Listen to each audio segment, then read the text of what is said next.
Party కులం అనేటటువంటిది మనకి ఆభరణంగా ఉండాలి, అంటే కవచంగా. ఆభరణం కాదు, కులాన్ని కవచంగా వాడుకుంటారు. అదే సందర్భంలో ఒక్క కులం వాళ్ళతో గెలవలేరు అన్నదానికి సాక్ష్యం పద్మనాభం, ముద్రగడ పద్మనాభం. ఒక్క కులాన్ని నమ్ముకుని పోయాడని నిన్న జ్యోతులు ఎవరునే చెప్పాడు కదా. మన కులం మనకి కవచం లాగా ఉండాలి, కర్ణుడి కవచ కుండలాగా. మిగతా కులాలు మనకు ఓట్లేసి మనల్ని అధికారంలోకి తేవాలి, ఇది కాన్సెప్ట్.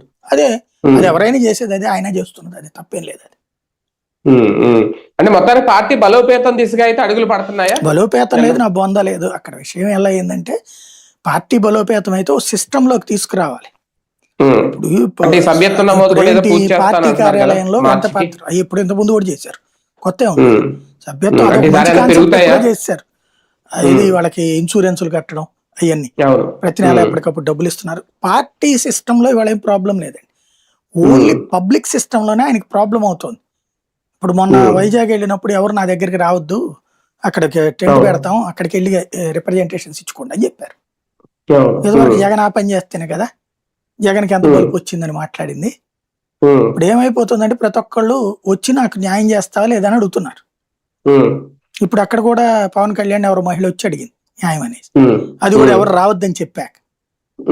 ఇప్పుడు అనేక మంది వచ్చి ఎంత పత్రాలు ఇచ్చేవాళ్ళు పార్టీ ఆఫీస్ దగ్గర, ఇప్పుడు తీసుకోవట్లేదు ఎందుకని?